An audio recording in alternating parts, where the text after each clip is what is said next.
back to the channel. I hope you're all doing well out there. And today, with the release of Scream 7, we're going to rank the Scream franchise once again. But before we do that, do me a favor, like, comment, and subscribe. Subscribe. I really appreciate that. And also, as always, a shameless plug for my TeePublic store. I'll leave the link for that in the description box below. Okay, I've rewatched all these Scream films within the last 3 months.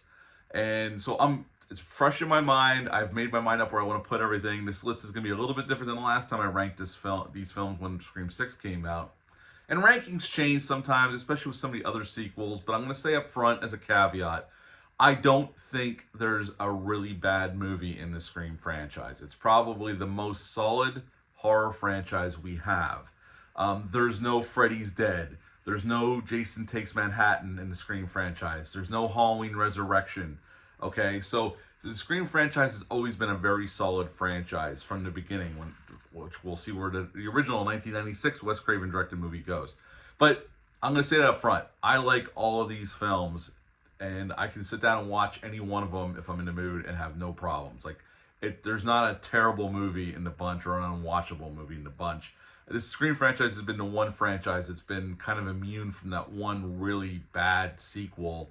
I can watch Jason Takes Manhattan, but that movie's a bad movie.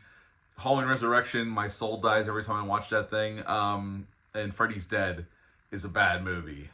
So Scream has been immune from that, and it still continues to be immune from that. So no matter where these movies are, I still like them. But I will critique them a little bit as we go through the rankings. But we're going to start off with number 7, since we got 7 movies now. We're going to go with Scream 3. Now, I've seen every Scream movie in the theater or at the drive-in. Every movie I've seen. And in Scream 3, I enjoy Scream 3. There's a lot to like about Scream 3. Sadly, it wasn't written by Kevin Williamson. Aaron Kruger wrote the script for Scream 3. Wes Craven was back, and Scream 3 had the most money out of all the films. I think what really hurt Scream 3, even though I do enjoy it, and there is a lot to like in Scream 3, and Wes Craven does direct the shit out of it. The violence was cut down because of Columbine right around that time. So they cut down on the violence. It wasn't Kevin Williamson writing the script, and you can tell in that movie. Although there is still some clever stuff, and I love the commentary on Hollywood, like poking fun at Hollywood, or even poking fun at Harvey Weinstein. You can't tell me that Wes Craven didn't know that Lance Henriksen's character is a stand-in for Harvey Weinstein. I'm most certain that Wes Craven was fully aware of that. And they were poking the fun at the sleaziness of Hollywood and just other things. So I liked Scream 3. Again, I could put it on. I have it on 4K. I just watched it back in October. I like the movie. There's a lot to like. It's funny. I think there's some really cool things in it. But I think right now, my feelings on the franchise, I'm going to put it at number 7, Scream 3 from 2000. At number 6, and this pains me because there's so much I like about this movie. I just literally watched this like a month ago. But unfortunately, there's things that drag it down, and that would be Scream 6 from 2023. There is so much to like about Scream 6. The beginning, I love the beginning with Samara Weaving and all that about the killer revealing himself, going back to his apartment, and then getting a phone call who he thinks is his boyfriend. And then it turns out that they're not the real deal killers, that they're just kind of patsies, and the real killers are afoot. It's very well directed by Radio Silence. The directing is not the problem, and I think 75% of the movie, 80% of the movie is not the problem. There's some really cool set pieces. It goes pretty hard to the paint on the gore. I like, Melissa Barrera and Jenna Ortega in the movie, and everybody else, the twins and the core 4, all that stuff. Gail coming back. It does miss Sydney, but it didn't really need it for this story. Where it falls apart is the killer reveal and how we get there. The Ritchie's family's doing it. Dermot Mulroney playing the patriarch of the family, and then his daughter and his other son, as we all know. First of all, faking his daughter's death in the apartment and swapping out the bodies. Cop or not, bullshit. And I know there's things in other movies of the Scream franchise where there's things that don't make a whole lot of sense, but that's a one glaring thing. And then it's just Dermot. I just rewatched it, like I said. Dermot Mulroney's monologue at the end is from a different freaking movie. It's I don't know if that was the best take they got. It's hard to believe that's what they went with. But it's almost even like that last part of the movie was written by a different writer and directed by a different director than Radio Silence, which I know is two guys. But it's like it's a totally different thing than the rest of the movie, because the first 85% of the movie is so good, and then it just falls off a cliff at the end. And Dermot Mulroney's performance sinks it, and then Chad's plot armor, he gets stabbed, and I like his character, don't get me wrong, I think Mason Gooding's great in the movie, but he gets stabbed like 20, 25 times by two different killers with two different knives. There's no effing way that kid's surviving. And I know I just talked about this in Scream 7, where Sidney's husband had plot armor. I mean, he didn't get stabbed nowhere near as much as Chad, but still, he was laying there for how many hours bleeding out, and he happens to still be alive. But I just think the reveal at the end, and it just kind of goes off the cliff for me. So at number 6, although, again, there's plenty to like about this movie, but at number 6, Scream 6. At number 5, and years ago, this would have been much higher in the list. And I still really like this movie. I saw it twice in the theaters back in 97 when it came out. But I'm going to put Scream 2 right here. I think Scream 2, especially considering it was a rush production, it was out a year later after the success of the first film. I think it's a really solid sequel and a really great follow-up to the first film. But I just rewatched this on 4K back in October as well. And while there's tons to like about it, I love Sidney even more in this film. I like Randy still being around. I actually was kind of sad Randy got killed. Dewey's back. Gale's back. The whole band's back together that survived. We get some great extended cameos with Sarah Michelle Gellar. Joshua Jackson shows up. Timothy Olyphant appears here and ends up being one of the killers. We got the sister from Roseanne is the other, Mrs. Loomis is the other killer. Jerry O'Connell. It's a really good sequel. It truly, truly is. And Wes Craven directs the shit out of this one as well. But right now, this is where I'm thinking this one. So at number 5, Scream 2. At number 4, now let me preface this.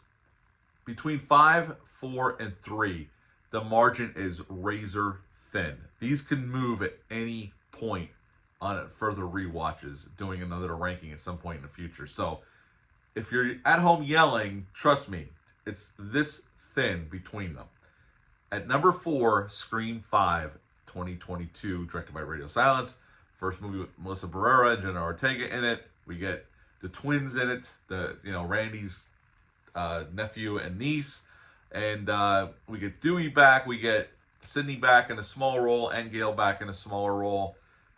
I like Richie and Amber as the killers. I think it's a very well put together movie. They shot it 2 hours from here. Matter of fact, I'm going to have a location video for the rest of the locations from Scream 5 that I didn't get to last time coming out very soon, so be on the lookout for that.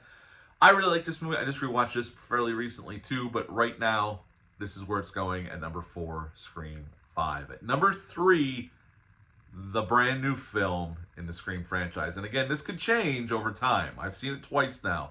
Scream 7. I really had a lot of fun with Scream 7. I think there's some of the best set pieces of the franchise in this movie. The beginning is one of my top 3 set pieces for the beginning of a movie in all the Scream movies.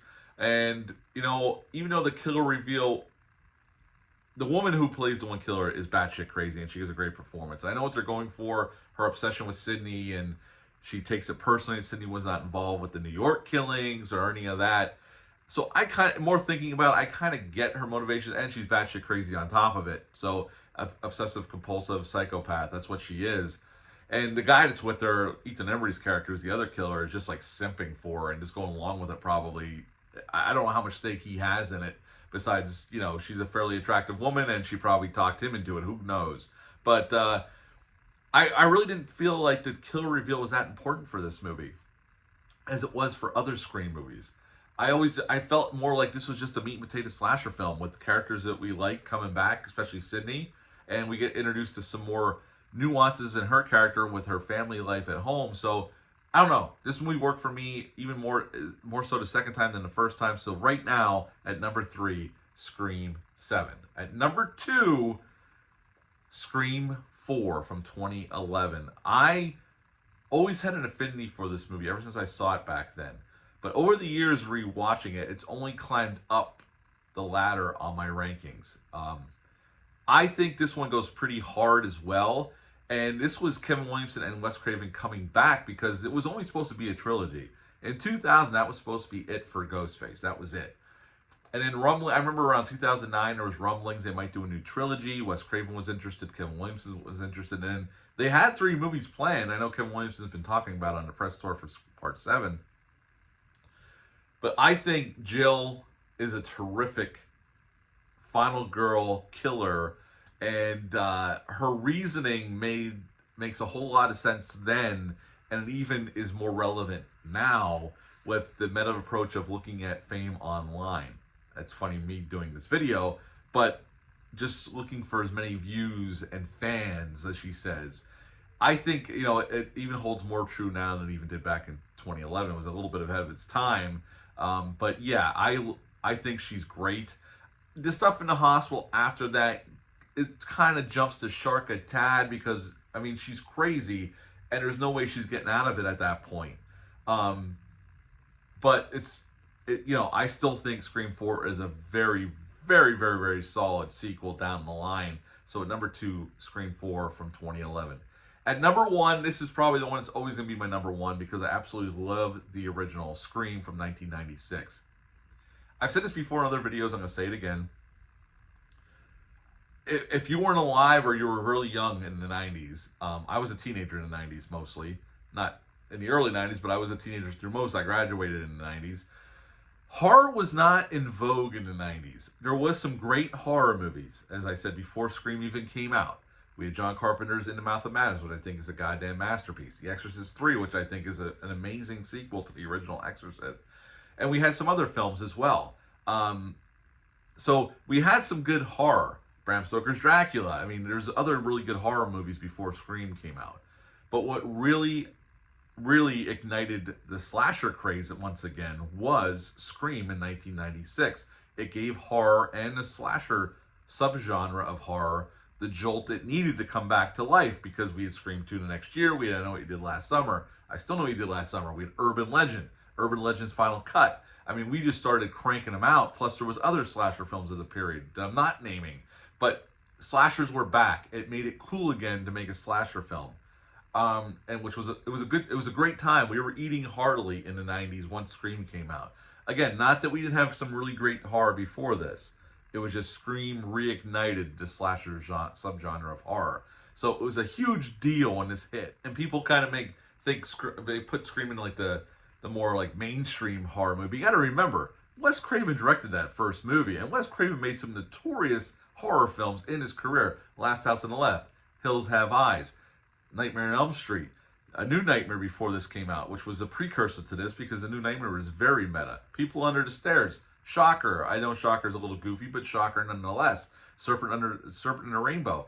So it had a seasoned horror director and this new writer, Kevin Williamson. It was a very exciting time. I remember seeing this in the drive-ins. It knocked my socks off, especially beginning with Drew Barrymore. So at the end of the day, I love the original Scream. I think it all works for me. I love the cast, Matthew Lillard, Skeet Ulrich. You know, I love Jamie Kennedy as Randy, and although I was sad when he got killed in the second one, but yeah, it's a great character. Although Skeet's character, Billy, is a movie geek. I mean, he talks about movies all the time, so it's always funny. I was talking to my buddy Dale Erskine about that. When they're making fun of Randy about the movie thing, it's like, Billy, you talk about movies all the goddamn time. You climbed through your girlfriend's window and told her you were watching The Exorcist, and it made you think of her, which is insane to tell a girl because watching The Exorcist made you think of your girlfriend. I think Sydney should have known a little bit earlier that maybe Billy was a little fuckered in the head. But at the end of the day, I love the original Scream movie. So at number 1, Scream, the original, Wes Craven, Scream. Quick recap: 7, Scream 3. At 6, Scream 6. At 5, Scream 2. At 4, Scream 5. At 3, Scream 7. At 2, Scream 4. And at number 1, the original, my favorite still to this day, Scream. That's it for my ranking videos. Do me a favor down below. Let me know what your ranking is for this franchise. There's no wrong answers here. We all have our favorites. So let me know down below. How would you rank the Scream franchise? That's it for this ranking video. Thank you for watching. I'll be back soon with some location videos. But until next time, bye.